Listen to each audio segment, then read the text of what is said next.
We gather at this conference, of course, to discuss security, and normally we mean threats to our external security. I see many great military leaders gathered here today. But while the Trump administration is very concerned with European security and believes that we can come to a reasonable settlement between Russia and Ukraine, and we also believe that it's important in the coming years for Europe to step up in a big way to provide for its own defense, the threat that I worry the most about vis-a-vis Europe is not Russia, it's not China, it's not any other external actor. And what I worry about is the threat from within, the retreat of Europe from some of its most fundamental values, values shared with the United States of America. Now, I was struck that a former European commissioner went on television recently and sounded delighted that the Romanian government had just annulled an entire election. He warned that if things don't go to plan, the very same thing could happen in Germany too. Now, these cavalier statements are shocking to American ears. For years, we've been told that everything we fund and support is in the name of our shared democratic values. Everything from our Ukraine policy to digital censorship is billed as a defense of democracy. But when we see European courts canceling elections and senior officials threatening to cancel others, we ought to ask whether we're holding ourselves to an appropriately high standard. And I say ourselves because I fundamentally believe that we are on the same team. We must do more than talk about democratic values, we must live them. Now, within living memory of many of you in this room, the Cold War positioned defenders of democracy against much more tyrannical forces on this continent.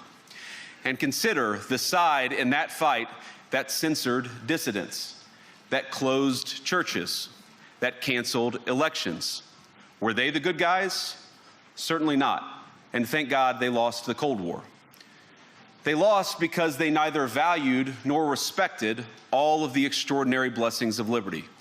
The freedom to surprise, to make mistakes, to invent, to build. As it turns out, you can't mandate innovation or creativity, just as you can't force people what to think, what to feel, or what to believe. And we believe those things are certainly connected. And unfortunately, when I look at Europe today, it's sometimes not so clear what happened to some of the Cold War's winners. I look to Brussels, where EU commissars warn citizens that they intend to shut down social media during times of civil unrest the moment they spot what they've judged to be, quote, hateful content. Or to this very country, where police have carried out raids against citizens suspected of posting anti-feminist comments online as part of, quote, combating misogyny on the internet, a day of action. I look to Sweden, where 2 weeks ago the government convicted a Christian activist for participating in Koran burnings that resulted in his friend's murder. And as the judge in his case chillingly noted, Sweden's laws to supposedly protect free expression do not, in fact, grant, and I'm quoting, a free pass to do or say anything without risking offending the group that holds that belief.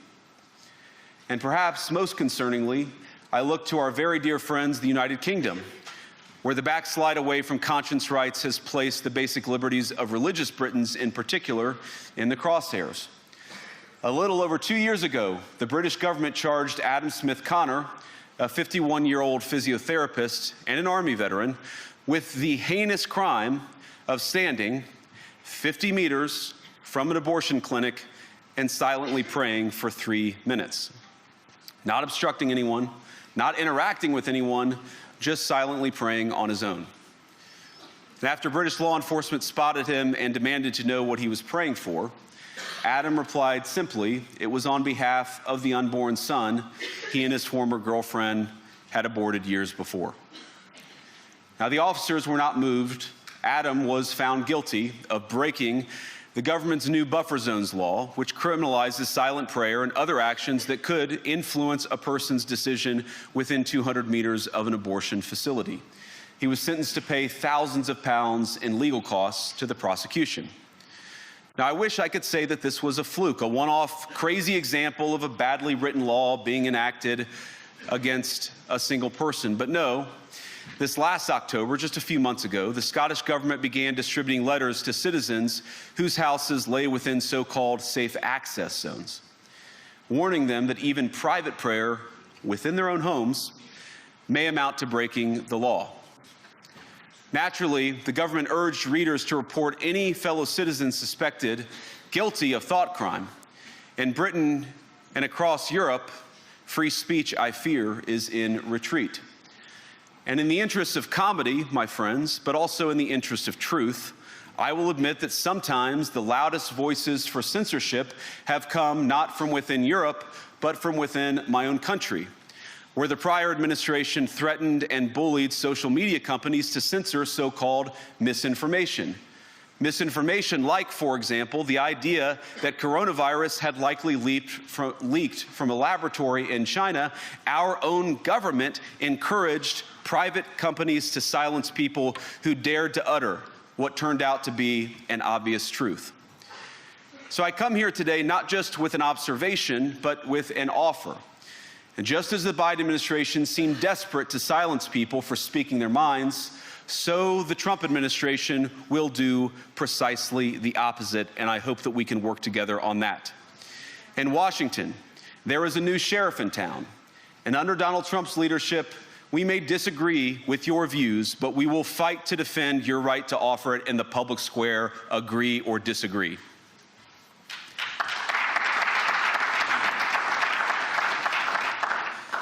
Now, we're at the point, of course, that the situation has gotten so bad that this December, Romania straight up canceled the results of a presidential election based on the flimsy suspicions of an intelligence agency and enormous pressure from its continental neighbors. Now, as I understand it, the argument was that Russian disinformation had infected the Romanian elections. But I'd ask my European friends to have some perspective. You can believe it's wrong for Russia to buy social media advertisements to influence your elections. We certainly do. You can condemn it on the world stage even. But if your democracy can be destroyed with a few $100,000 of digital advertising from a foreign country, then it wasn't very strong to begin with. Now, the good news is that I happen to think your democracies are substantially less brittle than many people apparently fear. And I really do believe that allowing our citizens to speak their mind will make them stronger still.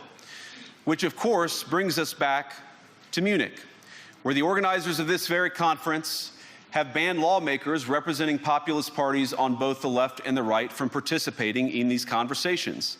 Now, again, we don't have to agree with everything or anything that people say. But when people represent, when political leaders represent an important constituency, it is incumbent upon us to at least participate in dialogue with them.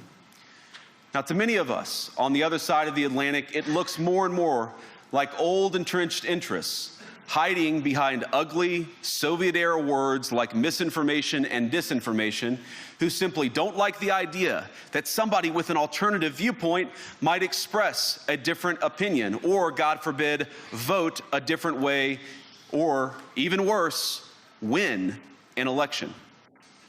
Now, this is a security conference, and I'm sure you all came here prepared to talk about how exactly you intend to increase defense spending over the next few years in line with some new target.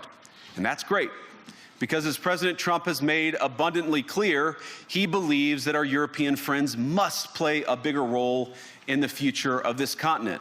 We don't think, you hear this term, burden sharing, but we think it's an important part of being in a shared alliance together that the Europeans step up while America focuses on areas of the world that are in great danger. But let me also ask you, how will you even begin to think through the kinds of budgeting questions if we don't know what it is that we're defending in the first place? I've heard a lot already in my conversations, and I've had many, many great conversations with many people gathered here in this room. I've heard a lot about what you need to defend yourselves from, and of course that's important. But what has seemed a little bit less clear to me, and certainly I think to many of the citizens of Europe, is what exactly it is that you're defending yourselves for. What is the positive vision that animates this shared security compact that we all believe is so important? And I believe deeply that there is no security if you are afraid of the voices, the opinions, and the conscience that guide your very own people. Europe faces many challenges, but the crisis this continent faces right now, the crisis I believe we all face together, is one of our own making. If you're running in fear of your own voters, there is nothing America can do for you. Nor, for that matter, is there anything that you can do for the American people who elected me and elected President Trump. You need democratic mandates to accomplish anything of value in the coming years. Have we learned nothing that thin mandates produce unstable results? But there is so much of value that can be accomplished with the kind of democratic mandate that I think will come from being more responsive to the voices of your citizens. If you're going to enjoy competitive economies, if you're going to enjoy affordable energy and secure supply chains, then you need mandates to govern, because you have to make difficult choices to enjoy all of these things. And of course, we know that very well in America. You cannot win a democratic mandate by censoring your opponents or putting them in jail, whether that's the leader of the opposition, a humble Christian praying in her own home, or a journalist trying to report the news. Nor can you win one by disregarding your basic electorate on questions like who gets to be a part of our shared society. And of all the pressing challenges that the nations represented here face, I believe there is nothing more urgent than mass migration. Today, almost 1 in 5 people living in this country moved here from abroad. That is, of course, an all-time high. It's a similar number, by the way, in the United States, also an all-time high. The number of immigrants who entered the EU from non-EU countries doubled between 2021 and 2022 alone, and of course it's gotten much higher since. And we know this situation, it didn't materialize in a vacuum.